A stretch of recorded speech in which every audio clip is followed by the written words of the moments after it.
मित्रों नमस्कार।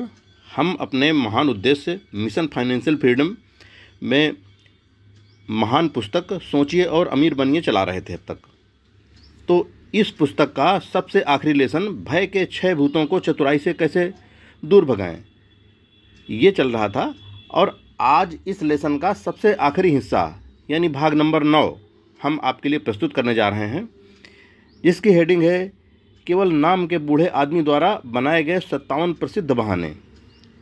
दोस्तों, आज के बाद से यह पुस्तक पूरी हो जाएगी, तो आपसे अनुरोध है कि अगर मिशन फाइनेंशियल फ्रीडम के लिए आप भी समर्पित होकर कार्य कर रहे हैं, इस मिशन में लगे हुए हैं, फाइनेंशियल फ्रीडम पाना चाहते हैं, तो मित्रों इस पुस्तक के सभी भागों को आप ध्यानपूर्वक सुनिए, देखिएगा। आपके जीवन में बहुत ही महत्वपूर्ण परिवर्तन आएगा और मिशन फाइनेंशियल फ्रीडम की मंजिल में ज़रूर एक कदम आगे बढ़ पाएंगे। तो आइए दोस्तों, हेडिंग है केवल नाम के बूढ़े आदमी द्वारा बनाए गए 57 प्रसिद्ध बहाने।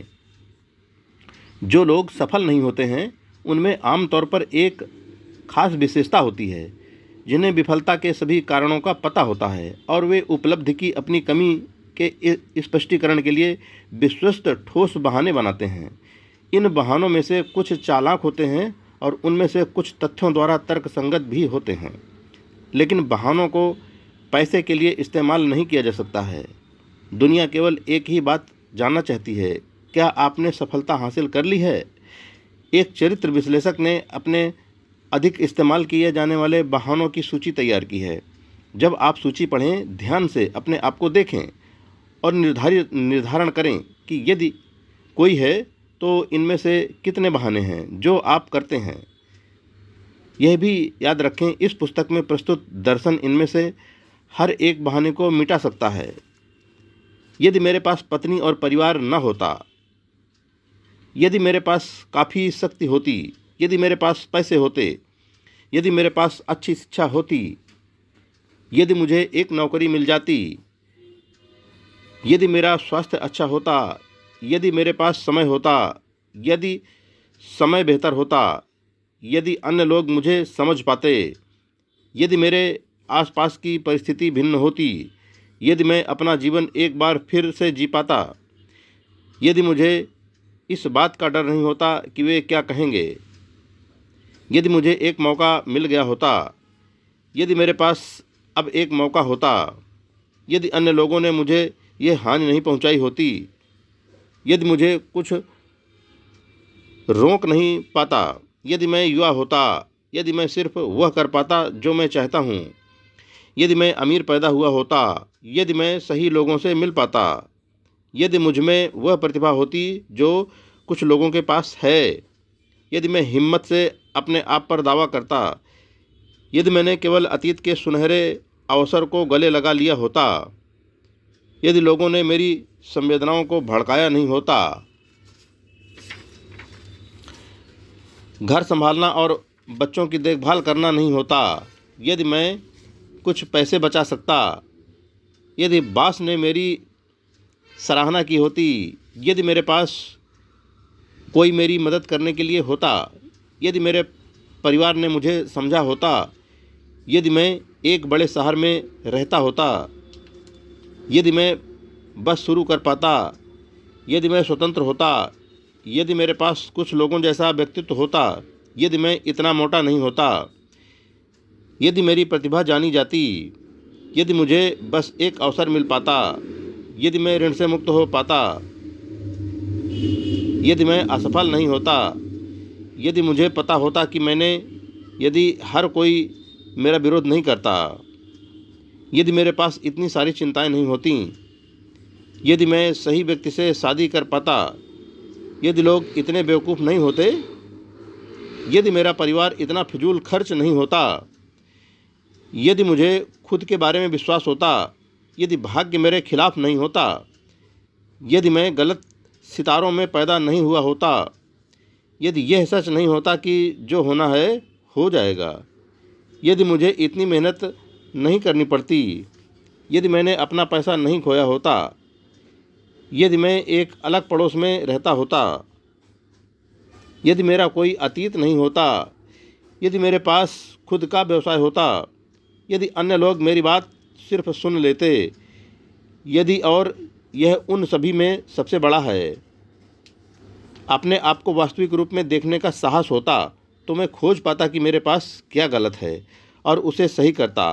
तो शायद मेरे पास अपनी गलतियों से लाभ उठाने का और दूसरों के अनुभव से कुछ सीखने का एक मौका हो सकता था, क्योंकि मुझे पता है कि मेरे साथ कुछ गड़बड़ है, या यदि मैंने अपनी कमजोरियों का विश्लेषण करने में अधिक और उन्हें छुपाने में कम समय बिताया होता, तो मैं वहाँ नहीं होता जहाँ अब मैं हूँ।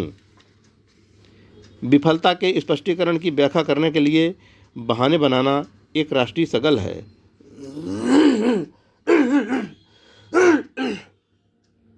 सॉरी, यह आदत उतनी ही पुरानी है जितनी मानव जाति और सफलता के लिए घातक है। लोग अपने प्रिय बहानों से क्यों चिपटे रहते हैं? इस स्पष्ट उत्तर है, वे अपने बहानों की रक्षा करते हैं क्योंकि वे उन्हें बनाते हैं। एक आदमी का बहाना उसकी अपनी कल्पना का बच्चा होता है। अपने मस्तिष्क के बच्चे की रक्षा करना मानव स्वभाव है। बहानों का निर्माण करना एक गहरी जड़ों वाली आदत है। आदतें छोड़ना कठिन होता है, खासकर जब वे हमारे उन कार्यों को सही साबित करती हों जिन्हें हम करते हैं। प्लेटो के मस्तिष्क में यह सच्चाई थी जब उसने कहा था, पहली और सबसे अच्छी जीत स्वयं को जीतना होता है। स्वयं के द्वारा जीता जाना सबसे शर्मनाक और बुरी बात होती है।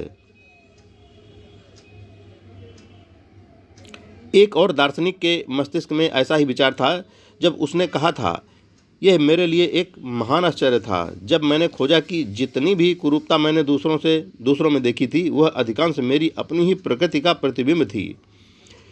यह हमेशा मेरे लिए एक रहस्य रहा है। अल्बर्ट हावर्ड ने कहा था, लोग अपनी कमजोरियों को छुपाने के लिए बहाने बनाकर जानबूझकर खुद को बेवकूफ़ बनाने में इतना समय खर्च क्यों करते हैं? यदि अलग ढंग से इस्तेमाल किया जाए तो सही समय उस कमजोरी का इलाज करने के लिए पर्याप्त है, फिर किसी बहाने की भी जरूरत नहीं पड़ेगी। विदा होते हुए मैं आपको याद दिला दूं, जीवन शतरंज की एक बिसात है और आपके विपरीत बैठा खिलाड़ी समय है। यदि आप आगे बढ़ने से पहले संकोच करते हैं या तुरंत आगे बढ़ने की उपेक्षा करते हैं, तो समय के द्वारा आपके मोहरे बिसात से साफ कर दिए जाएंगे। आप एक ऐसे हाथी के खिलाफ खेल रहे हैं जो अनिर्णय बर्दाश्त नहीं करेगा। पहले आपके पास जीवन के लिए एक तार्किक बहाना था कि आप जीवन को अपनी मांगी हुई चीज़ें देने के लिए क्यों मजबूर नहीं कर सकते हैं, लेकिन वह बहाना अब अप्रचलित हो गया है, क्योंकि अब आपके पास मास्टर चाबी है जो जीवन के भरपूर खजानों का दरवाज़ा खोलती है।